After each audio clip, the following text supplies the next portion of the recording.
is a wonderful occasion.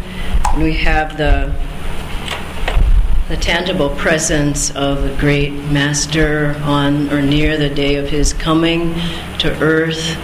Swami Sri Yukteswar Ji was one of the greatest souls that ever came to earth, that was sent by God.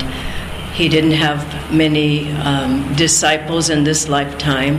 He came really to uplift the planet through his vibrations, through his meditations, and particularly through his greatest disciple, our Guru, Paramhansa Yogananda Ji. Swami Sri Yukteswar Ji, one of his main missions on coming to earth was to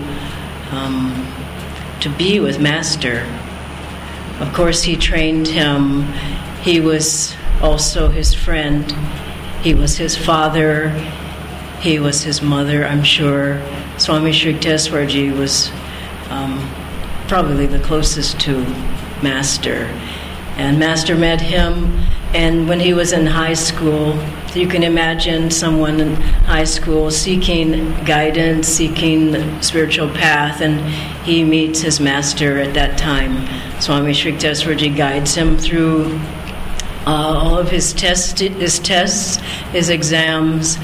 Now, everyone's worried about exams. That time's over. But Swami Sri Yukteswar Ji got Guruji through school, and he also rearranged things so he could go to college near the ashram.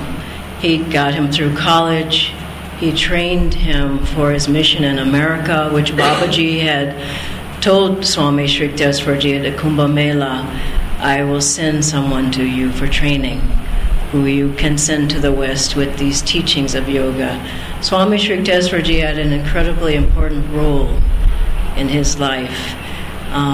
Many people came to him for various purposes, but mainly he was there to be with our Master and to free him for his mission in the West. If you read Autobiography of a Yogi, it's full of stories, fantastic stories about Swami Sri Yukteswar Ji. The Master tells his time of living with him. It wasn't an easy time. It was a deep time. It wasn't an easy time for Guruji, at first at least, to be with Swami Sri Yukteswar Ji. He said Ananta, his elder brother, was severe. Swami Sri Yukteswar Ji was no less than drastic. So living with him, taking his discipline, was no easy thing. People fled, and he wasn't here to have disciples, many disciples. He had a few. He was here for a particular mission. Swamiji's Master says here that he, under Swami Sri Yukteswar Ji's guidance, he said, for every humbling blow, he dealt my vanity. For every tooth in my metaphorical jaw, he knocked loose with stunning aim. I am grateful beyond any facility of expression. So he prepared Master for his mission in life, for his mission in America. When you think about the different masters, they have different bhavs, qualities that they brought. Swami Sri Yukteswar Ji's was discipline. There was no mistake about it. And people don't really like that word so much. But it would behoove us to read about how he trained Master, outwitting the mosquito, getting rid of the mosquito consciousness. He did many wondrous things for Master too. He helped his friends, and I'll read a story for you in a moment, but Master loved to bring his friends to him. He healed people because Master asked him to. He resurrected his body, and he came back to Master after leaving so abruptly. He did many wondrous things. We tend to not think so much about him because Master is so much in the forefront for us, but the power behind him was his Guru. And Guruji tells a beautiful story in Autobiography which I think all of us here can relate to with the language, that he was going to America, a master, on the ship, and he was asked to give a discourse on the battle of life and how to fight it or how to win it. I can't remember which. And Master said yes, he would do it. He appeared. Now, isn't that a beautiful thought? He appeared because he had faith in his guru. He could have said, no.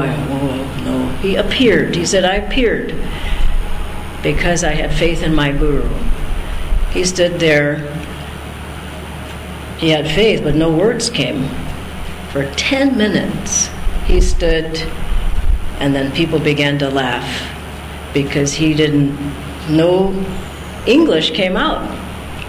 And then Master inwardly called on his master, and such a beautiful relationship they had, because Swami Sri Yukteswar showed time and space mean nothing. He had two bodies at a certain point. If you read the stories, they're really magnificent. Swami Sri Yukteswar appeared to this disciple and that disciple at the same time. So Master knew his master's greatness, and he inwardly called to him. And you know how Swamiji says in the New Path that Master helped him in small and large ways in every detail of his life. And so Guruji called to him. Suddenly he heard Swami Sri Yukteswarji's voice in his consciousness, "You can speak!" And Master said, words started to come through him in English that had never come before. He spoke for 45 minutes. Amazing.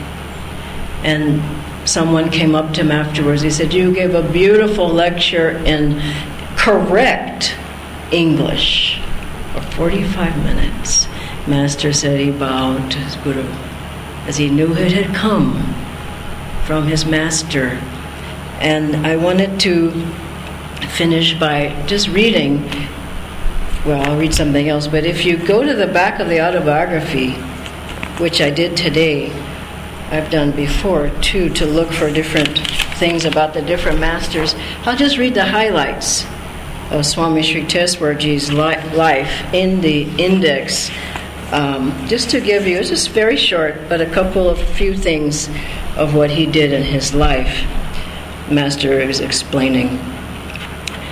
Swami Sri Yukteswarji, my guru, a disciple of Lady Mahashaya. His promise, these are like the footnotes or the pages that you would find these stories on. He said, his promise of unconditional love to me. He initiates me into Kriya Yoga. He heals me of my thinness. He bestows the experience of cosmic consciousness. He expounds the true meaning of astrology. He heals me of a liver disorder. He heals Dr. Roy of diabetes. He heals Shashi of tuberculosis. He arranges that I pursue my AB studies in Serampore. He appears simultaneously in Calcutta and Serampore. He heals me of cholera. He undergoes a metaphysical illness in Kashmir from the disciples. He directs me to Ramesh for help in passing my AB examinations. He initiates me into the Swami order as Yogananda. He heals Nalini of paralyzed legs. He bestows blessings as I leave for America. He answers my prayer on shipboard. He bestows on me the title of Paramhansa. He predicts his passing. He resurrects himself. And he describes the astral universe.